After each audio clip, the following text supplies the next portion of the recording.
Space, the final frontier.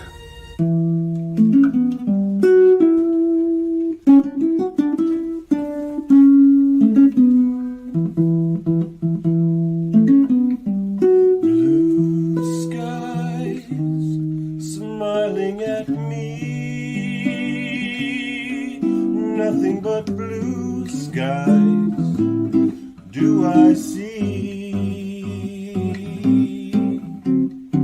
Never saw the sun shining so bright, never saw things going so right. Let's see what's out there. Engage.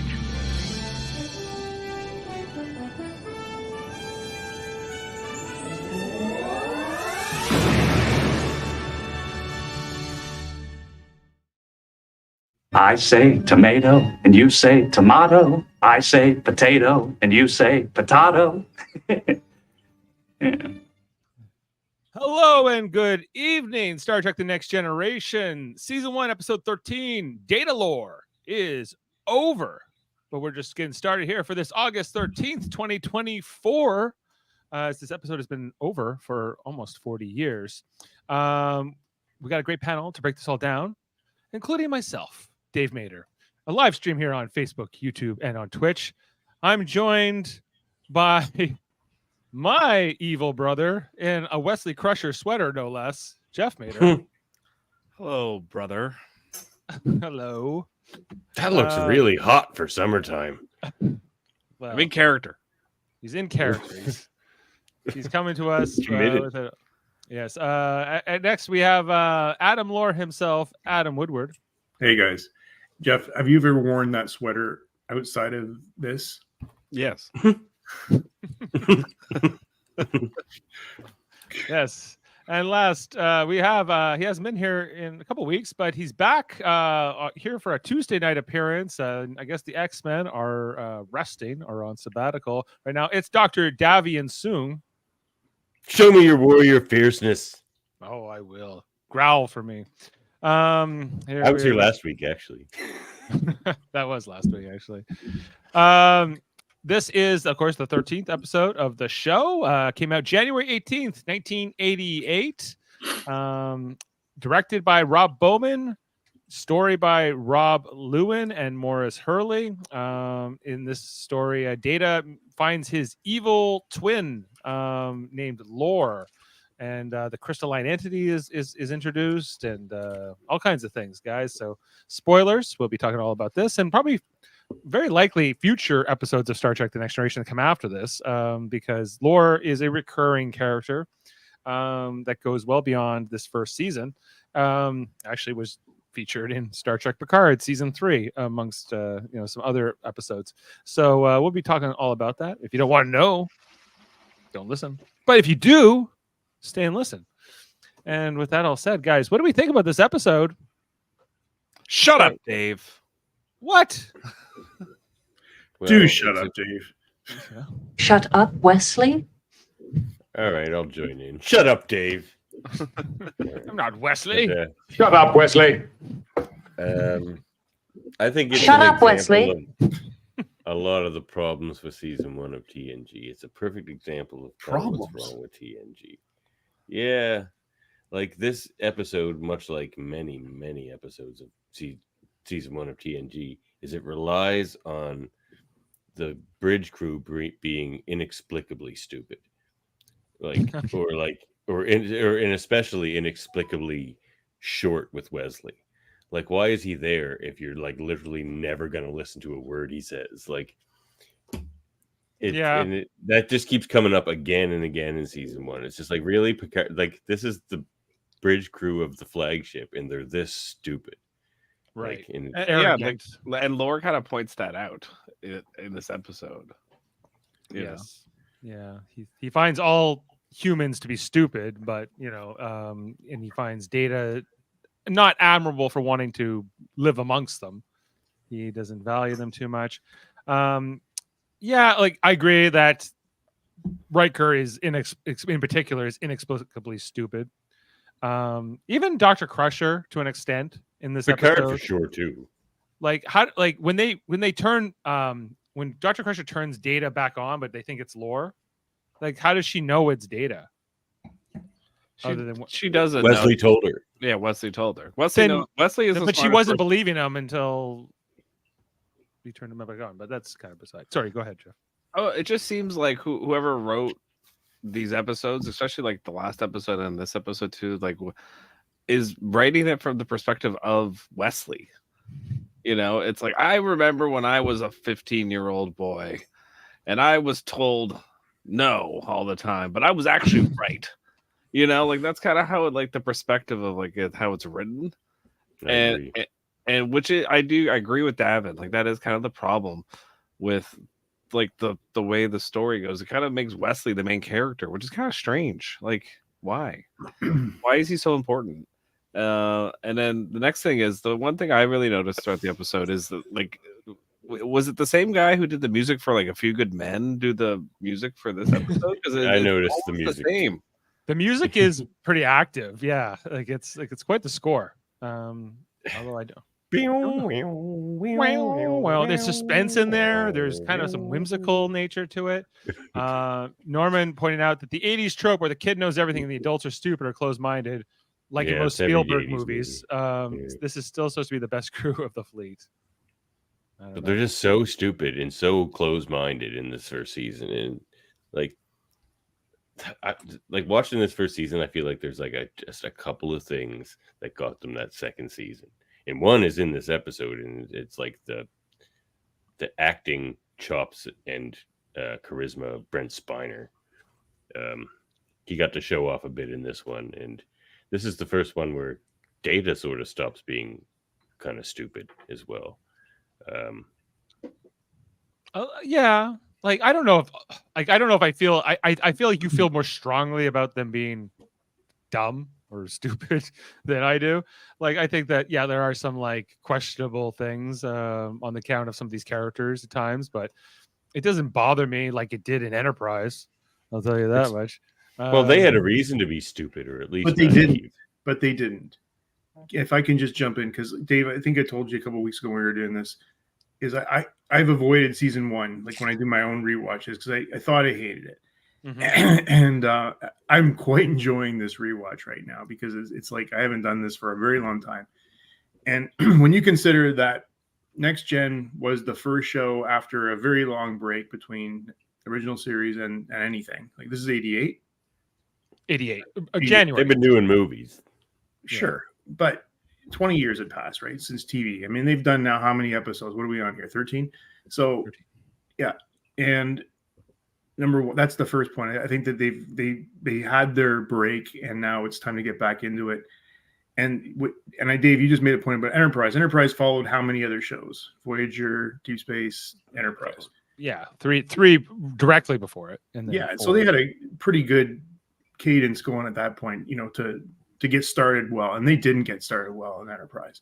No. So some of those plots, like I wouldn't say that like those ones bothered me more than like I think like the stuff that you could nitpick with these ones, where some of the characters are kind of dumb. But and I think that the end of Star Trek Next Gen, well, not the end. I mean, season 4 and on became so strong. When you go back and compare, man, you're going like night and day. And I get it, like that. Even the uniforms look stupid. Like Picard looks like so small in this uniform, right? They look a little tight, I would say. Yeah. Of all the shows, when you go back and watch them, it took this crew, and it's probably because of the break you're talking about, maybe, or the pressures with that, but it took this crew the longest to get their characters down.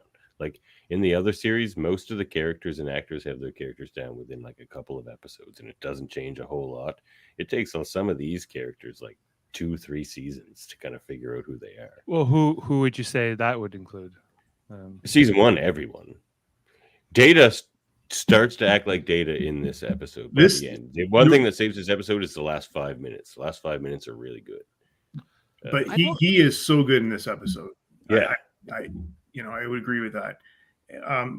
And Dave, just one more point is, they're finding their way here, and and I'll admit, like watching this live as a grade 10 or 11, whatever it was then, I didn't.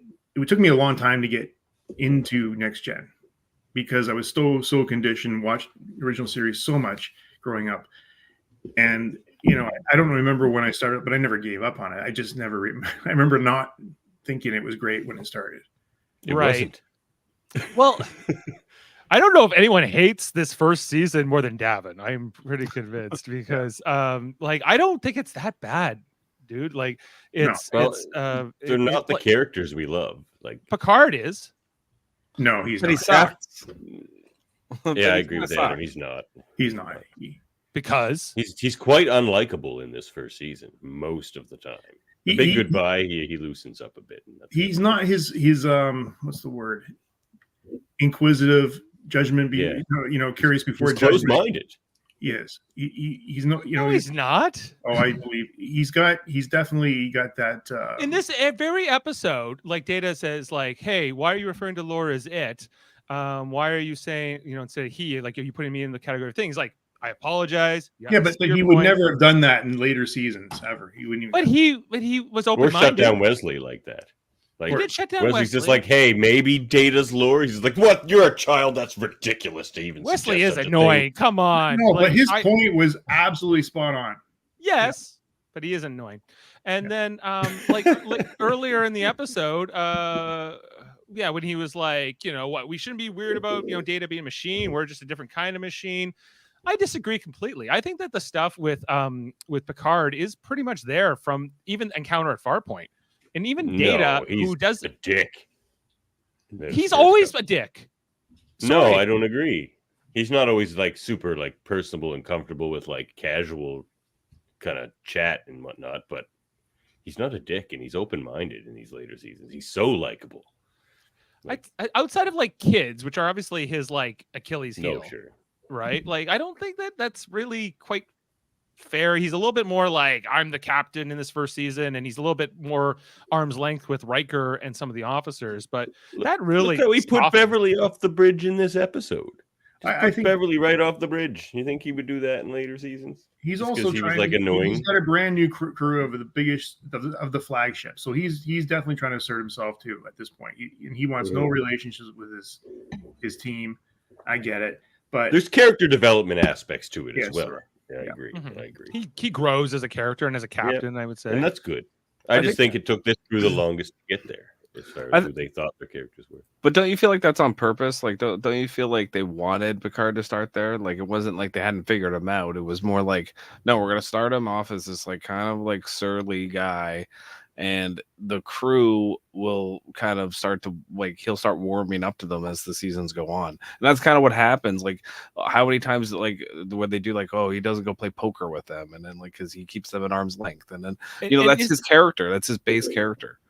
Doesn't that reflect real life too? Like, didn't like Patrick Stewart kind of start off as like not getting along with the rest of them, and then eventually like he like loosened up and learned to relax more, just like Picard did in real life? I think you could buy that if you're watching this all for the first time, but I think why it doesn't resonate that way with me through this rewatch is I've seen the later seasons way more than I've seen the first season, just like Adam.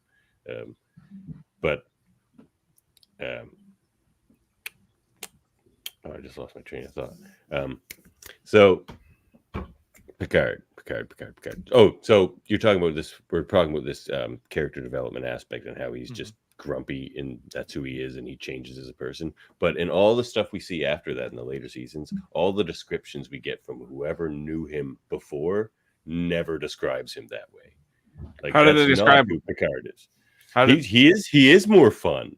He is like more casual with people. And he isn't this like buttoned down kind of mean and closed-minded character they show him in most. Hello, Davan, old friend. Yeah, like everyone's he's chummy with all the old people he meets. Like people always seem to have this past personal. Everyone seems to like him. Well, Yeah. but like Not in that not episode, a professional one. what about in the episode where he got stabbed in the back by the Corsican guy or whatever? Like Because he was a jerk off. Like that's what I'm saying. Right, 'cause he was adversarial. He was very like it wasn't like he was like making friends. Oh, with them. adversarial. Yeah, but he was with his friends, and he was defending them, and that's that. But What I'm saying is there's a like I see like a baseline personality with Picard that he's kind of like an adversarial jerk in a way. Like that's kind of like you see it in First Contact too, when he loses his mind and he breaks all his ships and you know and he gets focused into with on, Worf. Yeah, yes, it was Worf, right? Like that's kind of like his way of doing things, and it takes a lot for him to open up. It's kind of like Dave. I think Dave's right. Like that, I think TV writers, what they do is they meet these actors and they base the characters like very much on how the actor responds to them in conversations and interviews and all these different things, and then they write the character based off that. Like I was listening to Joe Rogan, had Adam Sandler on earlier, like yesterday or whatever. We listened to it in the truck today, and he was saying that on news radio, that's how they wrote Joe Rogan's character on news radio. They talked to him about conspiracies and all these things, and they wrote that in the character for him on news radio because that's what made sense. So I think it's the same with Picard. Art imitating real life. Yes. To that point, though, is that, you know, over time, then the actor then will evolve the character and go with it. I guess unless somebody pulls them back, they just go with it. And certainly with the TNG actors, and I think it's the case with most shows. I agree with what you're saying, Jeff, but I think that happens over time. I think as the writers get to know the actors over like a few seasons, they start to make the character more like the actor. Because like by First Contact, Deanna's just Marina Sirtis. And in Picard, she's 100% Marina Sirtis. So she went to like whatever Deanna is in season 1 TNG to just be in Marina Sirtis. Right. We're not quite sure where Picard, she's from. And in Picard, like Picard is just Patrick Stewart for the most part. Like that's a lot of the complaints of that series is like he doesn't feel so much like Picard as much as he feels like Patrick Stewart. Right. He had a lot more input in being able to dictate what the show could be. And yeah, like, and for better or worse, maybe worse. Yeah. Like you get more of the real life Stewart in there. But I do think this is the episode where Data, I think he's like maybe the first one who really gets his character down. He becomes Data in the last 5 minutes where he becomes comfortable with his self-confidence. Like he doesn't try to tiptoe. He's just like, he sits up and he's just like, they're like, you okay? He's like, okay enough to stop Lore. That's such a thing Data would say in like season 6 or 7. You mean like the heroic aspect of Data? Is that what you mean? Well, that and like, he's not like earlier ones. He's a little more awkward as like this, like I'm not human and stuff like that. And he would like kind of tone. He has this like way of saying I'm better than humans in certain things, but he like doesn't act that out as much. He's kind of afraid to like act that out as much. Whereas this one, and he explains it more. Whereas this one, he just like sits up and he's just like he's just like, I'm gonna go stop Lore now, and like he knows he can. He doesn't want to explain to anyone else why he knows he can. He's just Data. Go ahead, Ned. Sorry. It also occurred to me too is like we never got a mirror universe episode of Next Gen, but Data when he plays Lore is the mirror universe Data. Well, yeah, I think that's a good point. Okay, and that was kind of where I wanted to ask you next. Like, what do we think about the character of Lore in general? Like, do we like this character? Okay, well, I had a point that I wanted to make about Lore that I think, okay, watching this episode, I really like Lore and he's a great villain. Throughout the whole watch of the episode, all I kept thinking to myself was Brent Spiner would rather play Lore than he would play Data. Like that's how that's like he that is like what Brent Spiner wants to do. I feel like he feels held back having to play Data. Just chew scenery all day is Lore. Yeah, that's what Lore does. He just like. I think Lore is closer to his natural personality. You know, when you think of what do you mean? That other episode, and guys, I never remember the names. You know this, but where Data takes on the personification of those gods. Masks. Oh god! One of the best Why are we talking ever. about masks? I freaking love that episode. Great episode. But he was so good in that episode, Davin. But also, okay, you know what, Adam? You and I got to be on the masks panel and have a little chat. Okay, book that, Dave.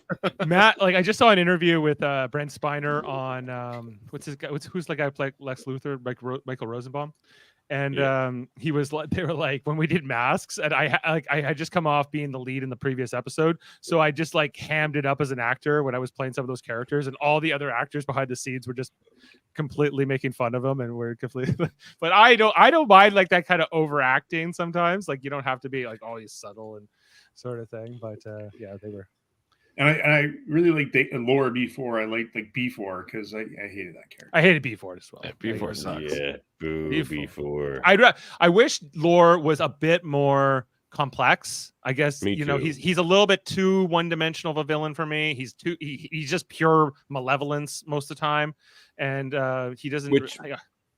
You're right, and that doesn't match his like description of himself. He's like, I'm just so human. I'm too human. He's just like, but you're not though. You're sort of one. Like you're not complex like a human. Right. Like you're most right. well, I guess there are villainous humans like Lore in real life. Yeah, I mean, he's like Donald Trump, I guess. Like he's like Kinda, a cartoonish kind of villain. More murderous, perhaps. Yeah, and like smart. That's would have made. Sorry, Jeff. Go ahead. Sorry, I was just gonna say it would have made more sense that if like Laura had like understood Wesley and like the way like if they had written that into this episode and like try to get like Wesley on his side or like did get Wesley on his side, that would have made more sense. Like, because it would have went to Davin's point that like what he's saying is that he's more human. Yeah. And I agree that the episode that comes later after this, Brothers, which also has Brent Spiner playing Nooney and Soong, I think that is a better episode than this. But but this is the first time. Like you let him get going, and I think Right. he did. It was a very good start. The scene where you learn that Laura is collaborating with the crystalline entity, and that's when you say, "Man, this guy is evil. Like he is." Evil personified. So. He's got to feed you right to it. And Data, who's such an innocent, good character contrasted against Lore, who's so evil, is quite the take. And as a kid, because you were like, you want to like Data because he's a hero and whatever. And then Lore is so the opposite of that. It's kind of like, oh man.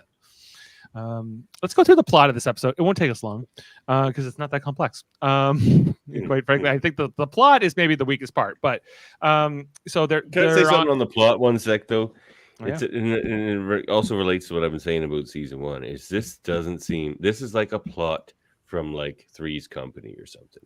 Like it's like a sitcom plot where like two people who look the same get swapped out. Like this has been in like every friggin' show of the 80s and 70s. You know what I mean? Well, so it's like these episodes, like these first season episodes, do remind me of original series episodes. This one also is like an original series episode, and I know you're not a big fan of those original series episodes, so I think that's maybe why these don't work for you so well. You're right with that. Yeah. And like I agree it gets better later, but like I still find value in this anyway. So they're going to stop at Data's home planet, the planet he was discovered on all those years ago. But Data's not on the bridge here. He's busy trying to sneeze, I guess, or something. This I don't like. Yeah. Sneezing. Chew! Well, do you have a cold? What's that? It's a disease, Have you got a cold? It's a disease my mom says people used to get. That's another thing about season 1 for me. I don't like any of this Pinocchio stuff with Data, where he's just like, I'm not a real boy. Like all that kind of stuff doesn't work for me. Like, aren't you interested that we're going to your home planet? More than interested. Fascinated. One might say agog. But I also find sneezing interesting. Chew! I love that the captain. That's a good Data line, though, Adam. Like, because he does find things like sneezing interesting. Like that's kind of funny. I also find sneezing interesting. It's kind of cute. Yeah, it's kind of cute, but and funny. But yeah, sorry. But yeah, then they go to the bridge where they're approaching the planet. It doesn't have any life signs. Does Tasha get any lines this episode? A couple, not much. Oh wow. It's a security risk. It's a security risk. Having lines is a security risk. She does have a few lines. So they send Riker down. There's mostly like Tasha kind of saying like, "You were found with nothing." You're like, she's just always kind of bewildered. And anyway, that teaser is like Data's beaming down to his origins. We're going to look at Data's origins, and that's the teaser for the episode. So here's a plot hole for me. Is like, so Data is known as the only android in Starfleet. Everybody knows who he is, but they don't seem to know too much about him. Right. Yeah. Well, I think his backstory is still pretty vague to me. I'm still kind of like trying to piece together some parts of that, but we're told it was 26 years ago that he was discovered on this planet prior to this episode. And who discovered him? The USS Tripoli. Yeah, Starfleet ship found him. And so They were there to then- like survey the destruction. And then they just take him back to the academy, and he goes right to the academy. well, no, Seems like it. He studied for some time, I mean, at least a couple years, and then eventually he's declared sentient, and eventually he joined Starfleet. And on all That's those like things. 12 years as a lieutenant. Yeah, he kind of breaks it all down for us with there. It will mean 4 years at the academy, another 3 as ensign, 10 or 12 on varied space duty in the lieutenant grades. Yeah, etc. So he's at least been around for, I don't know, 17 years in Starfleet, probably.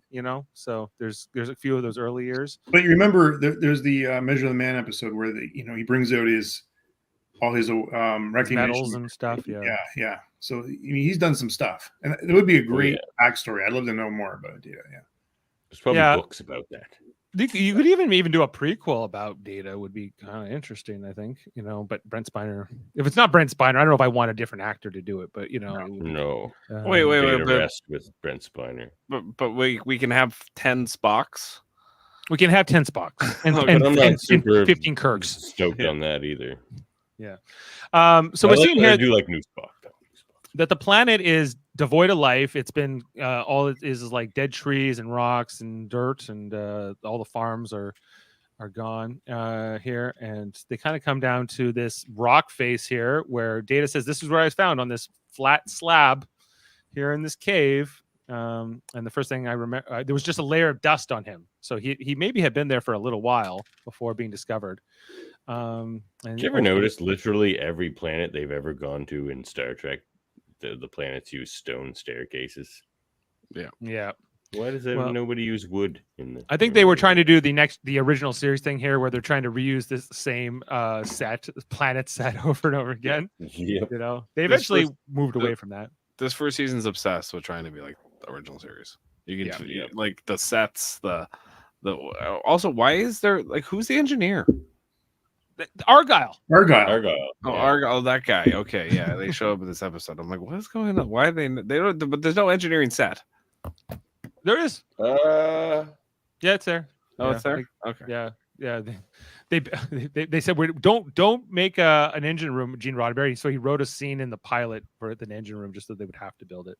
That's a good move. So anyway, they find a secret door through Geordi's visor, and this is the other thing. This first season, they're always trying to use Geordi's visor for all kinds of things, like it's his superpower. And then they never do. They never really do after that, because they all have tricorders, and it's kind of silly. But they find the secret door. They come here to this the Omicron Theta colony that's of course empty. Eventually finding this laboratory, which has those things that light up, and no one knows what they do. Looks good. Yeah, it looks good. Very well equipped. And we see here that Data kind of remembers being in this room when he was being built. We see the pictures of the scary snowflake. So when did they have time to take or draw these pictures? Because I don't know. Like, it seems like they were already like being attacked and potentially dying before, but I guess they're like, "Hey kids, let's all draw. What do you think was like yesterday's death massacre?" Every kid's name started with the letter J. Yeah, you got Josh, Jay, John. and John. So Jay Gordon. Jay Gordon. Yeah, that part. I'm still trying to understand the series of events that, like, from the time Lore gets disassembled to when Data gets built to when this crystalline entity attacks. Like, it's all kind of a little fuzzy for me. But anyway, so they're kind of going along. They find the mold where Data's skin was made. Obviously, fits right on his head. We can see, it's you, Data. How long would you imagine in a 2-minute episode? Something like that? 42, 44, yeah. And you have a main guest villain character you want to establish and then do a bunch of hijinks. How long would you imagine it would take to introduce that character in said episode? 20 minutes. Really? Well, it does take that long. And to me, that's a long time. Like, to turn Lore on, it took 18 minutes and like 43 seconds. It's like, wow, the episode's half over and it hasn't really started yet. Right. Well, I thought it actually moved pretty quick, but but it depends, because this is a villain that's not alive yet. So they have to bring him back. Do you think that the fake data head looks convincing? No. For the 80s, it's pretty good. Actually, when you consider what like the Terminator looked like and what was the Total Recall, like all those ones, yeah, I guess so. It would never look. They would never use a practical thing like that today. But No, they just use him. Yeah. Now they would do this differently. But yeah, it's coming. So, don't worry, Data. We'll bring him back to the ship. Okay, all good. Then we sell. But Data also makes the point. Like we have to reactivate. I have to know. Yeah, Because Riker's like, we don't know if this could become alive. Like, turns out it can. Data's getting put together by the engineers on the ship. We see like, I guess, the connection points here, and they don't fully even understand how Data works apparently, or his construction. So they might need to take him apart just to how come later on in like later seasons it's always like Geordi is the expert on Data? And then he's his best friend. Yeah, but like in this scene, like where's Geordi? Like he's nowhere to be found. He's busy being the pilot. Yeah, that's a funny thing though. They show him as having like they don't hint at his engineering aptitude at all until he's the chief engineer of the flagship. Until they're like, it makes sense to move him down here. Yeah, there was just a move here. Anyway, so Data gets called away to the briefing as Dr. Crusher is apparently very much involved in this reassembling. Anyway, back in the conference room where this is where Picard says, "You did the right thing, Riker, bringing Lore up here." And I was like, did he? Did he make the right call? I guess. So there's this awkwardness here where everyone's like, well, Data, how is it going to come alive? And everyone's getting real awkward here, and Picard has to sort of like say like, this doesn't have to be weird. If it feels awkward to be reminded that Data is a machine, just remember that we are merely a different variety of machine. In our case, electrochemical in nature. Electrochemical. Riker loves that, by the way. He just gets he's like, oh, Picard, you're so open-minded and you're so progressive. Like he makes a great look there with him. Season 1 Riker, and you know what, that probably lasts for 3 seasons, sucks. Like all he does on the bridge is like say, I didn't know that, or I've never heard of that. It's like that's like most of the shit that he does on the bridge. He doesn't know anything. He doesn't know anything. He's getting there. He's learning from Picard. It's character development. He starts off guy with a British accent. It makes no sense. No, I mean Riker. Oh, Riker. Oh, Riker doesn't know Riker. anything. No. Yeah, Riker You're doesn't right. know None of these anything in characters these know anything. seasons. He knows about how kids draw crystalline entities. That's what he knows about. Which he's just really good out of North and South, man. Like he just came out of that show. He just learned the Civil War. Yeah, he just came out of North and South. He got into a fist fight with David Carradine. Come on, like there was what's going on. Jeez, he probably got his ass kicked by David Carradine. Who was the other guy? Oh, Patrick Swayze. Patrick Swayze and David Carradine nearly threw themselves out of a 13th floor bar when they got so hammered. That sounds like Carradine and Swayze for sure. Yeah, they dared each other who could fly out the window. It turns out, and then apparently Frakes. Carradine, the guy that like sex asphyxiated himself. That would be him. Yeah, Kang. Apparently Frakes had to tackle them just so they wouldn't kill themselves. No, you still have so much to do. You kind of smoke yourself to death. You just smoke yourself to death. There's hop over these chairs. Just want to talk about this part in the episode where we learn about Data's off switch. That he has it on his butt here. If you had an off switch, would you not keep it secret? I like that. Secret. It's his lower back, right? Yeah. It feels like it's his side of his butt. No, it's his lower back.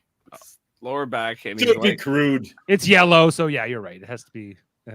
He's like those like toys that like they got the battery pack in the lower back. Like that's. It's like the toys where you squeeze the arms and then they go and then something pops out. Anyway. So it's a secret between Data and Crusher for a minute. And then we see that the surgery goes on here where they're putting Lore back together using Data as a bit of a guide. I guess they need to do stuff through the abdomen section specifically to kind of see how the circuits are connected. And then they kind of seal up Lore here. And I guess what we're led to believe here is that Lore was kind of conscious for a few minutes with his eyes closed, just kind of listening to everybody. kind of like figuring it out because eventually Picard says, "I wonder which one of them were built first."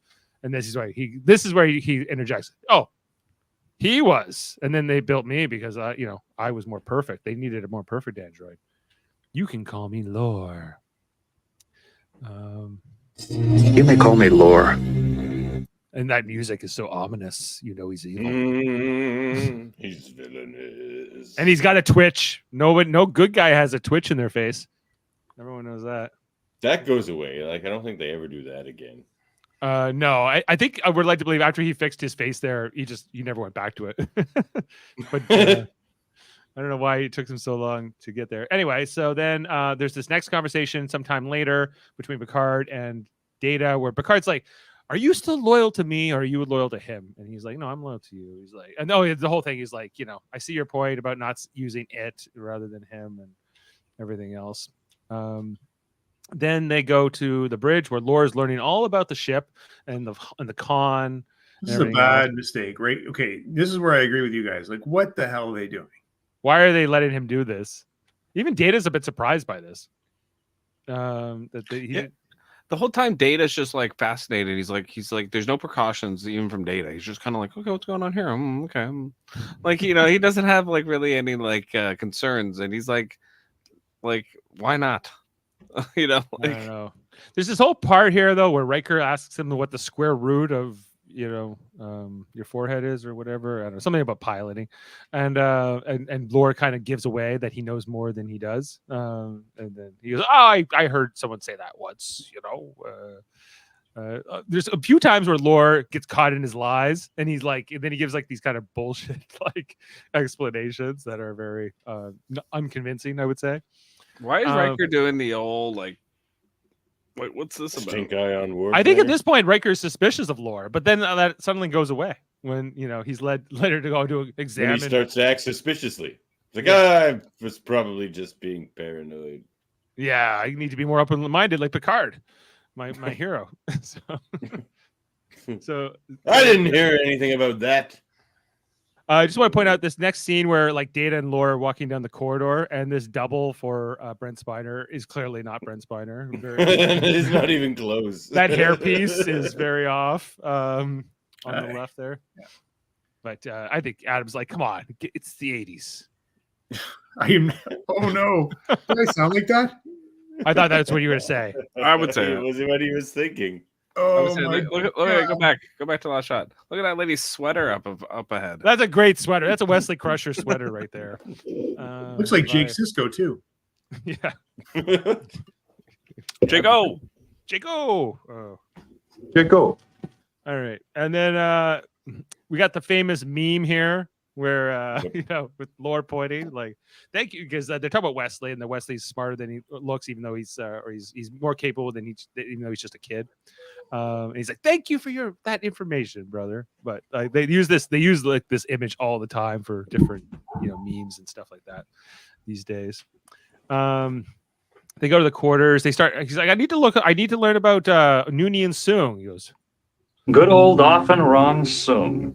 And then he talks about that being their father, how he had developed the positronic brain and had managed to, make them possible, and that they're, so much better than humans is kind of implied by Lore at times in these conversations. But Lore is like, I feel like Data's always kind of onto Lore. Data kind of knows almost, pretty early that Lore's a little weird.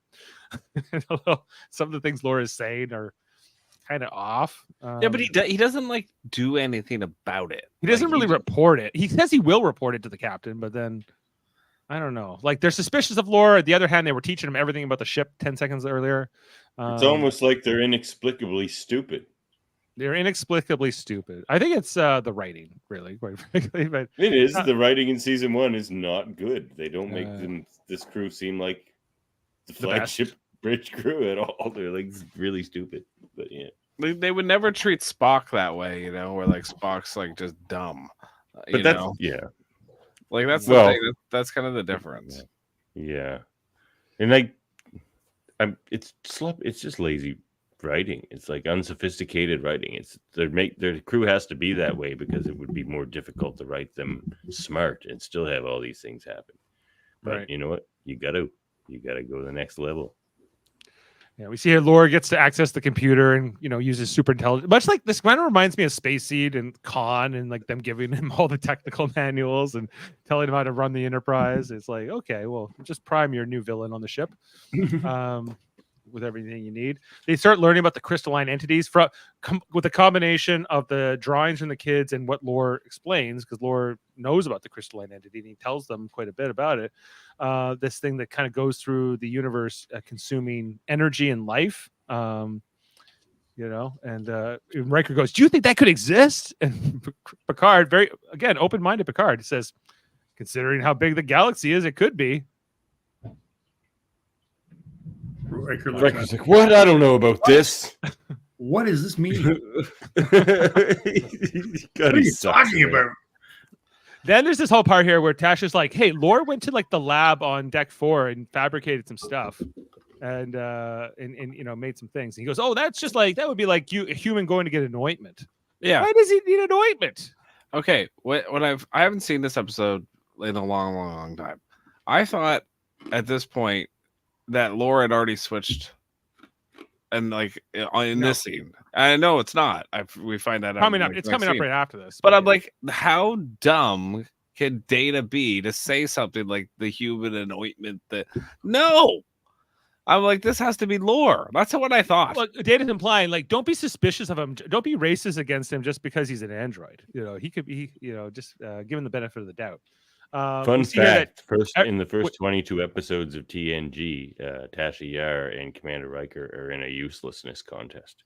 Tasha Yar wins because they ask, because everyone's like, "What do you mean, Tasha? How can you question Data?" And then Picard goes, "That was a legitimate security question."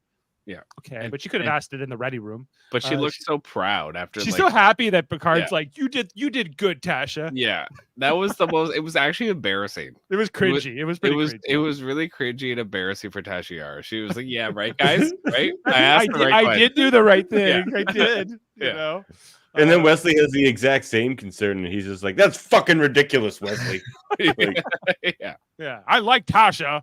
Yeah, Tasha's a damn fine security officer. You're just a boy. So here's coming up the old switcheroo here, where Lore gets Data, the not so intelligent Data, baby, with the little poison in the champagne trick. Here with what is that? Oh, champagne? No. Fairyland Grand Premiere. This might come up in fun facts. Chateau Picard. It says Sol Standard 1 liter. I don't know. So there you go. So, but get into it. Yeah, Data put in the compound. I guess he fabricated the ointment he made earlier. And then he says, "Oh, let's have a toast, brother, to finding each other and reserving human rituals." And then he's immediately like, "Brother, you have poisoned me." He's like, "I know. Aha. And thank you to the crystalline entity." And he kind of reveals, "I am evil. I am the evil android all along." Then Worf tells Riker, "Data's using the subspace communications a lot." That's weird. Wesley, why don't you go check on Data? Why don't they just call Data and ask? But they said Wesley. And this is another cringy moment here where they send Wesley off and he's like, "Okay, Commander Riker." And then this guy who's filling in for Tasha is just like, "Isn't it cute?" I'm like, no. This is I was like, okay. "What's this guy smirking about?" He's just like, he just thinks Wesley's cute. Okay. I was he's confused a little by kid. it. I'm like, what's with this smiley shot? Because it's kind of a long shot where they just focus on this guy smirking. Yeah, they're like all the crew like young old Wesley. He's like the mascot of the bridge. As long as he doesn't talk. As long as he doesn't talk. Yeah, exactly. Shut up, Wesley. Right. He's here. Lore speaking to the crystalline entity, saying like, "Hey, remember me? I'm going to totally feed you the life on the ship. But when we call, I'm going to say I'm Data. Okay, just so we're clear on that. I'll say I'm Data." Then the Twitch comes. Then Wesley shows up, sees Lore, which is actually Data, on the ground, unconscious. And he goes, "Oh, I'm glad you're here, Wesley. I had to deactivate him. He became violent. And will you please go tell the captain about this?" As we see the Twitch going on. And Wesley's like, "Oh, no." Suspicious right away. Like I agree. Like this should be a simple thing for Wesley to explain to the bridge crew, and they should be like, "Oh, I guess Laura's like assumed Data's personality and everything else." Because I agree, like their stupidity does go beyond explanation in some means here. And even Wesley's a little bit stupid in this one. Like, he's a bit. Wesley in any other episode than this one would have saw that twitch and the contraction being used, and that would have been all he needed, man. He would have been like game on. Yeah. Data uses like the sonic screwdriver here, or sorry, I guess it's Lore. Lore uses the sonic screwdriver. It's confusing you. I know. Jeez, how can I tell them apart? On this crew? If I could only tell their phase discriminators apart, but they're inside their heads. So yeah. So you think I'm the perfect one? You're like, oh, Twitchy face here is the perfect one. Old Twitchy.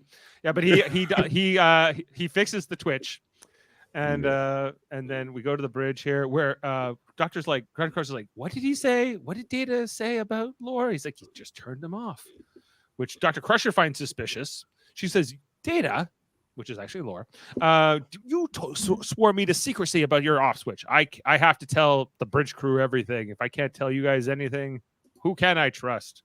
Then we got a bogey coming in right away. Let's see what it is, and it's the crystalline entity chasing them. Even Lore says, "Beautiful, isn't it?" Doesn't seem like, and then we just get that look here for Wesley. Oh, you are Lore. Data wouldn't say that. You wouldn't use a contraction. And he wouldn't use the contraction too, was the other part. Yeah, because beautiful is not it. Right. We're going through here. So they're got the crystalline entity coming at them. I guess they just came to a stop and they eventually faced each other here. I like the crystalline entity. I think it's a great creation. I think it's a cool idea. Spoilers to the future episode, but that other woman destroys it in the future episode. Dr. Marr, wasn't it? Marr. Yeah, who lost a son at the Omicron Theta colony. And I always wondered, like, do you think there could be more than one of these, or is this like crystalline entity one of a kind? But it even looked good for back then. Sorry, here we go. It does look good. It does look good. Yeah, like if it's a life form, there's very few species of one. True. So it could maybe we'll see another version of this again. But anyway, they don't know what to do. Jordy was again, Jordy has to use his visor he's like, I was looking at it. It looked like a big snowflake, but more complex. I'm like, you can't tell that from from like their sensors. Data. I don't like about this scene. Everybody's standing up. It's like a lot of stuff happening in the bridge. Yeah. Sit down, someone. Yeah, everyone sit down. Those chairs are quite relaxing. They're recliners. And this is where Wesley calls out Data, or Lore, and says he's not. And he says, "Shut up, Wesley. You can't see these things about. I wouldn't go anywhere with him." Riker goes, "I'm sorry, sir. I haven't trained him well. Let's go. Yeah. We're gonna. So Lore. This is painful to watch. Lore, yeah, it is. Lore, Wesley, and Riker go down to find Data, now unconscious. He's like, see the facial twitch, and then we see here Lore is turning Data on and off over and over again to kind of create this like twitching effect. And he's like, you have to get out of here. Totally different spot than they've been doing it all along. Now he's just jabbing him in the spine. Yeah. He's like, I'm sorry, my brother's a little crazy. Like this brother he's known for like a day. I don't know. It's I don't know. Riker just he's inexplicably stupid in this moment, especially. And they're like, okay, let's get out of here. And then Lore then kicks Data in the head a couple times afterwards. Didn't that look like a marionette, Commander? I've never heard of marionettes. Whoever. Yeah, that's not a thing. Even breaks open Data's head here a little bit. Made him bleed. The malevolence here of Lore. And then also isn't that a painful scene to watch? Sorry to interrupt you there, but like he's just like he senses you're near. You have to leave. Like it's just like what? What? What? This is like even the way that Riker explains this to Picard on the bridge, he's like, "Yeah, you had to twitch, and he was like sensing me or something," and like Picard's like, "What?" you know, and then Wesley's like, or was like Lore just pretending and doing all this thing. He's like, I wasn't asking for you, boy. I was asking for Riker's report. You know, this is the Shut up, Looks Wesley. that Riker. You're lucky. You're what do they call those? Your personnel file. Lucky your personnel file came with a picture there, Commander Handsome. Like, you're not doing anything else around here. Exactly. As the crystalline entity starts attacking them, their shields are holding though, protecting them from the crystalline entity. I don't think I missed the part here where. Lore shows up. Says, let me talk to it. He's like, you didn't tell me you could talk to this data. Open the hailing frequencies, and I don't know. Picard just goes with a lot of it. Like we see, like Picard just wants to do whatever Data tells him to do half the time, or whatever his recommendation. Well, I think it's clear, Dave, that Picard really doesn't respect anyone on his crew except Data. That's kind of the way he like acts around certain people. Like even Riker, like he's like, oh, Riker wouldn't let me go onto the planet. He says that in this episode. Well, just think about that episode, cause and effect, that time loop where they died over and over again. Every time Data or Picard did what Data suggested, they died. And then they finally did what Riker suggested, and they lived. Yeah. So, but it took like 300 attempts for them to actually listen to Riker. And only because Data told Picard he had to listen to Riker. That's Yeah. Because Data was like, well, maybe I'm actually wrong. Maybe I'm wrong. It didn't even occur to Picard that it could be the case, right? Picard's weird in this scene too, though, because Data's just making a suggestion, and Picard's just like, it's like, you've never made that suggestion before. Like, would he ever answer anybody like that? It's like, no. Like, I think we should drop to warp 2, Captain. You've never said we should drop to warp 2 before. It's like, Picard sucks in this. Like he's a little weak. I agree. Like they are, like plot wise, they are weak. The decisions they make and some of their choices are off. And Wesley is way too important. Wesley's way over important here. Like I understand, but he's the only good Starfleet officer on this bridge. Yeah, true. But like, why is he acting inside? He's the only one with a clue, and the rest of them are a bunch of dopes. And like, that's season 1. Yeah, he's written that way, and I'm like, why is it because of Stand By Me that like Wesley, like Will Wheaton gets this? Like, he's basically, it goes Picard, Data, then kind of Riker, and then Wesley. Like that is kind of like the hierarchy of like. Not put Riker above Wesley. And if it's about looking at something, you got Geordi involved. So you're saying it's Wesley above Riker? So it's Picard, Data, Wesley. That's kind of how the bridge is operating in season 1, more or less. Oh yeah, this is where Dr. Crusher is like, Shut up, Wesley. Shut up, Wesley. Oh, I'm sorry, Beverly. Then she says, "Shut up, Wesley," which means she Shut sucks. up, Wesley. Like everyone sucks. Why do they all suck so bad? Like, who's writing this episode, and why does he think all the main characters should suck? Morris Hurley is your answer. Morris Hurley wrote this episode. Yeah. See, he's from TOS. I like when Beverly goes, "You're kicking me off the bridge now." Like, he's like, "I want you to protect the boy." How about that? He's like, "No, but you know what? But no." But then Picard's like, "Well, maybe I will send a security team after all. Maybe Wesley could be right." So I guess Worf is leading this the security team, and then he runs into Lore, the turbolift. He goes, "Emergency close," and then Worf is trapped in this elevator. With he's like, "Give me your warrior spirit." Now show me your warrior fierceness. Show me your warrior. Now with two punches and he's down. Yeah, he hits Lore across the face. That does nothing, and then it's weird though that it's Maurice Hurley though, because he did write for TOS, and it's like he never wrote for TOS. He wrote for. He?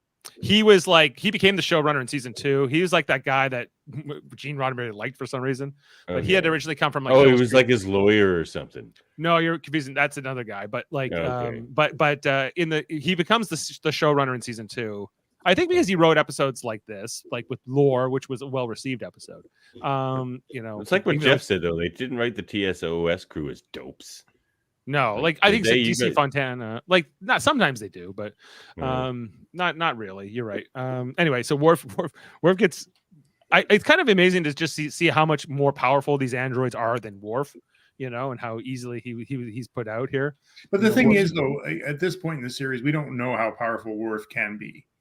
Well, we know he's a warrior, and we know he's big and tall and strong, like just from his Yeah. build. But But Everybody Yeah, much- schools Worf in the early seasons, though. His whole job is just to run up there and get schooled by the villain of the week. He sucks too. Everybody sucks in these early TNG seasons, man. oh boy. Anyway, and then so this at this point, yeah, Dr. Crusher walks in with Wesley to look on. He goes, "No, look, it is Data. You can tell because his forehead's broken open." I guess this is what convinces Dr. Well, Crusher. I think the deductive reasoning is Data would not have done this to Lore, Right, because the Right, cut but- on the forehead does make Right, sense, right? but Lore would have done this to Data. So I think And that- that's kind of like that made sense to me. This is also the part where Wesley says, "Just tell me to shut up, and I will." And she's like, "You're being very unfair." I don't think he is. No, he's not. Nope. Right, but he never gets apologized to Nope. at any point. No, they're still like, hey, yeah, sorry about But that. that's like that was the '80s, guys. You Yeah. never got apologized to, even when they were wrong. Yeah, Yeah. children are like scum of the earth. What? The More or closest less. thing he ever got to an apology was the acting ensign promotion. He was like, Yeah. I'm not going to apologize, Wesley. But I'll promote can be you. an acting You ensign. just forgot about it because You'll if get you a thought better about it, you uniform would next cry. season. You won't have to You wear can sit on the fridge and I'll never listen to a goddamn thing you say. All right, and then this is the You won't moment wear, where Davan says, "Data becomes Data." Yeah. You know, he From becomes here on all- out, the episode's good. I'll it's stop not Lore. very much of I'll find my way to stop Lore. Mm. We see here that Lore is talking to the crystalline entity in the cargo bay. He had told Captain Picard he was going to beam a tree out there or something for them to destroy, to whatever. But but then we see here that Beverly, Wesley, and Data come up on Lore with one phaser, by the way. As he's talking to the crystalline entity. I thought like they could have called as many security officers as they needed for this. They didn't really. Data knows, though. Like, Data is a Data trained in everything. Lore is a Data trained in nothing. Like, there's no reason why Lore should be able to beat Data at anything. Yeah, Lore's been like basically deactivated for 26 years, right? Yeah. Right. And was never taught anything. Yeah, he didn't go to Starfleet Academy or anything like No. that, So 20 years but- experience in So that comes Starfleet. back to that whole attack on him on the Thetacron, right? So attack happened, then somebody disassembled Lore and put him back on the shelf. right. Well, Noonien Yeah. soon did that, but so Yeah. they must have been attacked by the entity, but then the entity left and then came back. I don't know. It's weird because somebody came. The kids got to draw some pictures. They at least were attacked enough that they could draw pictures of this thing, and then but It not, made sense until the kids' pictures. That Right. screws this whole episode up. Like, they didn't. it need feels like those. if they had left some like photos behind, that would have made more sense. Like we Shit, took a few yeah. pictures before we died. So Yeah. Anyway, Quick, so Bobby, sketch this thing. I left my camera at the cottage house. Like, there's a couple lines here from Lore, where he's when he's really pissed off at Wesley for having figured him all out. Are you prepared for the kind of death you've earned, little man? She pulls out her face. You will talk to my guy, The troublesome little man child. the troublesome little man child. no, that should have been my name for the episode. Oh, well. Then Lore gets the phaser away from Dr. Crusher pretty easily, actually, and then says he will feel that was exquisite painful pain. to watch, too. Just I like, will kill yeah. Wesley. I promise him exquisite pain. I thought what they were going to do was like when they rig the phaser and it kills disables Backfires. backfires. I thought that's good how easily Lore got the phaser. Like he just like give me that. Yeah, like, exactly. That would have been better. That would have made more sense. Yeah. But no, that's not what happened. She's just the stupid character who comes to give the villain a weapon for no reason. Like, I was like, God, every bad trope in TV they put into this episode. Oh, thank you for my human gifts, he says. That was good stuff. And then he says, "Oh, here's a little payment for your son's insolence." And then he shoots Dr. Crusher in the arm, setting her. I like how they light you on fire back in season 1. Yeah, they Like, light. she runs away on fire. She Look at the spark. right, but otherwise is okay. It seems like twice only a flesh wound, and then we get this fight here between Those Prince, doctor coats are flammable. That's Yeah. all. but phaser proof a little bit, I guess. Yeah. Anyway, this fight here in the cargo bay between the two androids. I don't know. You know what? Good point, Dave. She comes back in like 30 seconds. Perfectly fine. She just takes off the coat. Yeah. Yeah. That's crazy. They're throwing these barrels at each other, and then it's almost like a wrestling match here, where Data does like a fireman's carry on Datalore, throws him into the transporter pad, which, by the way, had strategically had that phaser land right on the pad earlier on in their fight. They went up in the air. Is there a transporter pad usually like this in the cargo area? Okay. You know what's like? Funny about this scene? This is Data versus Lore, and if you go back to that last image or even the one before it, I'm pretty sure neither of these people these are are all Brent stuntmen. Yeah, like most of this fight, like this is not either Brent Spiner, but like any of these wide shots are. Yeah, there you can tell it's Lore is not. Yeah, it's only the close-ups where it's Brent Spiner. Yeah. Anyway, they throw him into the pad. Lore, gets up, picks up the phaser, but Wesley beams him away in the nick of time. Just barely managing to get, I guess, vaporized here by Lore. Now they just beam him into space, where they left him to drift. He'll eventually be found for 2 years later. I guess he had a phaser with him to kind of do whatever. But they just leave him out there. Yeah, they know that androids are not going to die in a vacuum, but and they know he's evil. And they know he's should evil. have attached a warning beacon to it. Yeah, they should have said fearless security chief running in it just when they need her. Oh yeah, and then they show up, and I was like, when did they get like filled in? They don't even know what happened to Lore. Like, do they know he got beamed out? Like, I don't know. It's kind of unclear. They don't. It's not mentioned. Picard shows up with this little phaser. I'm not impressed. And then Picard, because he's nothing like later season, Picard says to Beverly, "Now get back to sickbay immediately for now." Well, she got shot in the arm. Wounds. But she's perfectly fine. And she's like, she's I'm got not a doing wound there. She's got like her uniform's all singed. It's a little singed. And then Crystalline Entity leaves. And then he's like, Data, are you okay? Then get rid of that damn Twitch and put on a uniform and get out of my sight. He's like, okay. Yeah. Whatever you say, Cap. Whatever you want. And then the Twitch goes. And then he looks at this is his chance to apologize to Wesley. Doesn't do it. He tells him to go to the bridge. No, it doesn't do it. Kind of. What do you think he is, a sissy? Yeah. Kirk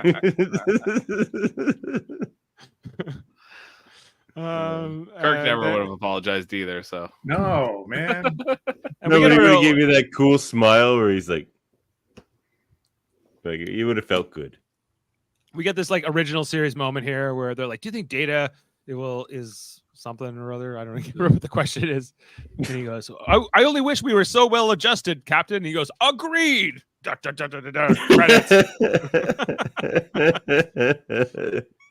And that's the plot, all broken down. The Engineer of the Week. Okay, Adam, have you looked up any trivia for us? I got some for you. Yeah, this is... All right. Well, you were up. Should be good. All right. So, Rob Bowman credited Brent Spiner for making this episode work, as we all agree, guys. Give one example. Work. I wouldn't use the word work. I said he does his best. He did the one scene in his own office with Brent sitting down and Laura discussing what it would like to be human. He did it one side, was shot through a double, and then turned around and read the other way as the other half. These two characters of the scene are very different people, and he really painted those characters differently. And we all agree on that. We all agree on that, yeah. According to Will Wheaton, the stand-in actor used in this episode really irritated Brent Spiner and was never used again.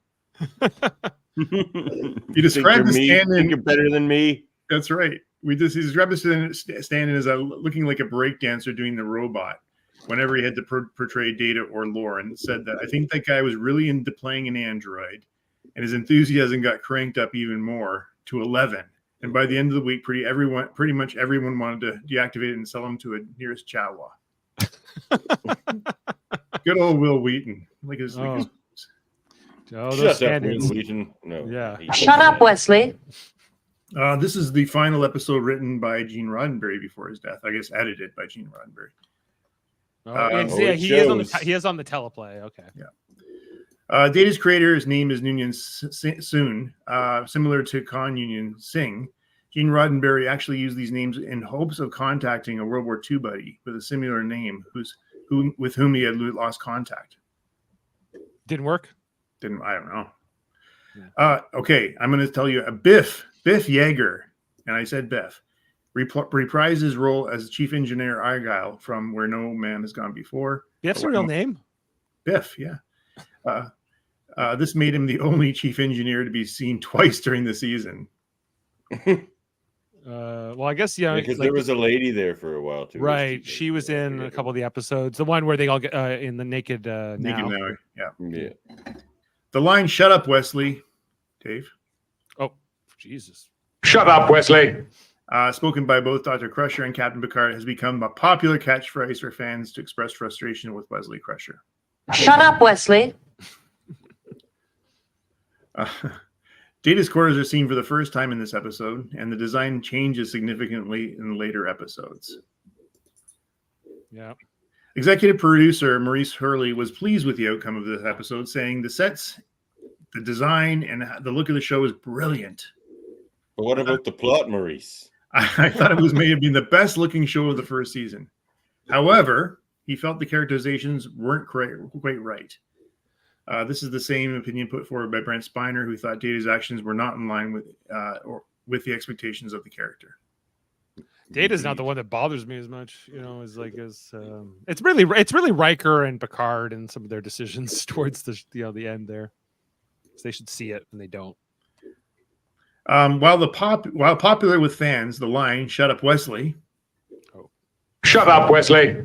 is not appreciated by Will Wheaton. In fact, he's repeatedly asked his fan to stop using it because he finds it degrading. Well, he can shut up. Shut up, Wesley. Hot take. Shut up, Will. Okay. The crystalline entity was originally created using CGI, a fairly uncommon technique at that time, especially for That's a TV CGI. Okay, so Yeah. it's not a model. When it came to remaster the first season in 2012, there was no original elements of the entity available, as it never existed on film, and the original computer files were long since lost. The entity had to be recreated from scratch, and resulting in the reconstruction appearing notably different in shape, color, and texture. So I wonder if what we all watched is not really quite what they saw. In It wouldn't be. 87. Yeah, we would have seen. I think I remember it being more white, if I Right? remember. Okay. Yeah. Because I don't remember watching this back in. Well, I guess I When would have we- watched it in syndication, but I assumed you guys watched the remaster for Encounter at Farpoint. Mhm. Whatever's on Netflix, I don't know. Yeah, it'd probably be the remaster. Go back and watch what those jellyfish things look like when they're not remastered. It's shocking. doesn't sound exciting. Okay. Worf accompanies the away team down to the planet's surface through their exploration of Dr. Soon's lab.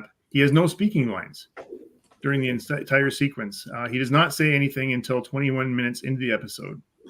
Who doesn't? Worf. Worf doesn't say anything? Oh, okay. And then eventually, okay, well, Michael, one of your lines will be, oh.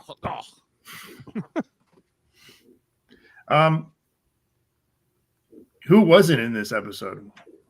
Deanna was there. Counselor Troy does not appear in this episode. Yeah, where was she? I don't know what she was doing. She was watching a football match. or she was hanging out with the boy that went to the ship last week or whatever. Jay Gordon. Jay Gordon. Hey, Yeah. Gordon. It is a Betazoid trait. I'll try to be only half as annoying. Edits were still being made to the script during filming, and as the writers wanted to introduce new element to Data, in order to further distinguish him from Lore, the inability to use contractions, Data had used contractions during earlier episodes. And Brent Spiner refused to shoot the scene until a final decision was reached. Production stopped while there was a meeting on the subject between Gene Roddenberry, the producers, and the writers. In the middle of the bridge set, ironically, Data uses the contraction at the end of the episode where he tells Captain Picard, "I'm fine." Everything about this episode is so not tight. Well, I say can't or isn't, and you say cannot and is not. Right. Brent Spiner suggested that Laura be made Data's evil twin. Initially, Laura was neither to be evil nor a lookalike of Data. In fact, Laura was first created to be as a female with the intention of being a potential love interest for Data. Interesting. His Yeah. sister would be his love That's interest. weird. That is weird. And I think I'll wrap it up there, Dave, because those Okay, yeah. those were good. Those were good, Adam. Thank you for that. Okay, we'll move into our episode ratings, and I'm I'm curious to see what Davan will give this. But I'm going at 8. Actually, I think it's okay. I think that this episode is. I like Lore as a character more than anything, and I think his I'll introduction. take 8 as well, Dave. I think 8 from Adam. Jeff, 6.8. 6.8 from Jeff. Heather not here tonight, and Davan. Let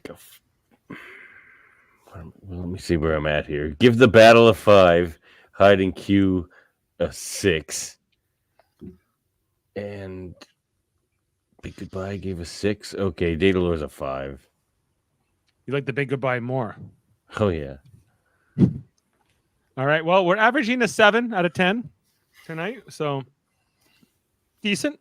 And this is a 7.6 IMDb rating, so it's actually one of the higher rated episodes of season 1. Just because Lore's in it. It's because Lore, same reason, I think we like it, or those of us who do like it. And that's that. I think that, I think we've said everything we can about this episode. Coming up on the next episode, we have Angel 1. Oh boy. Which is an episode I always forget what the hell it is. It's the one with the ladies. That's a planet of ladies and really tiny men.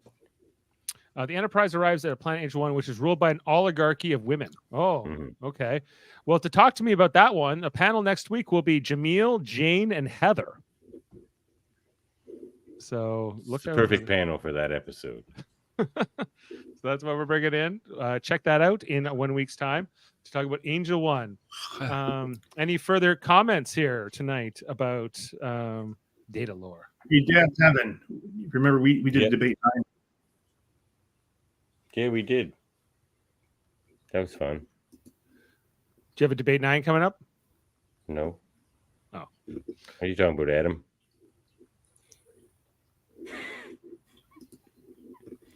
I don't know. No, there's no debate 9 coming up. There's a Treckle Trunk coming up where we're gonna. I don't have it here. It must be upstairs. But Jaemeel and Heather and I are gonna review that complete illustrated oral history book, the one that confused you so much with its title. I'm still trying to figure out what an illustrated oral history is, but yes.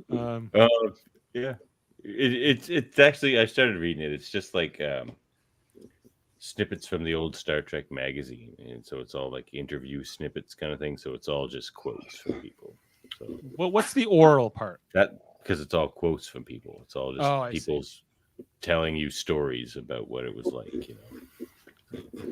Okay. Well, and you're coming Friday. You said you're doing that.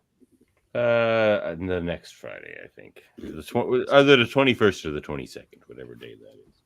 Gotcha. Coming up in a week's time. Okay, or so. Of course, check out Monday nights. We have our Orville episode reviews. We talked about New Dimensions last night, the 2-dimensional one. It's kind of a cool one to talk about. Look out for that. We have one more episode in the season 1, and then we're moving on to season 2, if you can believe it. Already. So I can't believe it. Yeah, it's happening. Our condolences to Chris Murphy and his feline who passed away after. No, I didn't hear that. Talia. Yeah. No. 22 years old, I believe. Yeah, I know Talia. Oh yeah, man. Yes. So send some love to Chris Murphy for his feline friend, and I'm sorry to end on a down note, I suppose, with all that, but wanted to acknowledge that. I think we'll sign off for the night. Make sure to check out all the great shows here on the United Federation of Podcasts, which you'll hear all about in our outro here. And on that note, we'll say goodnight. I think I think I pulled something here. It's got to be something good. Oh, we'll go with this. See you next time, everyone. Live long and podcast. Thanks to Jeff, Adam, and Davian. Dr. Sung made me perfect in his first attempt, but he made me so completely human, the colonists became envious of me. You lived with the colonists until they petitioned Sung to make a more comfortable, less perfect android. In other words, you, brother. See you, brother. Beam up some Star Trek content with Live Long and Podcast. Tune in to X-Rated, the X-Men animated review show. Artistic interviews with graphic histories. A roundtable movie discussion with Hey, did you see this one? And movie reviews with Hold Up, a movie podcast. And while you're at it, spin a few records with Eamon on Track. Watch us duke it out on trivial debates. And let's chat about TV with the Super Mater Brothers. It's all here on the United Federation of Podcasts.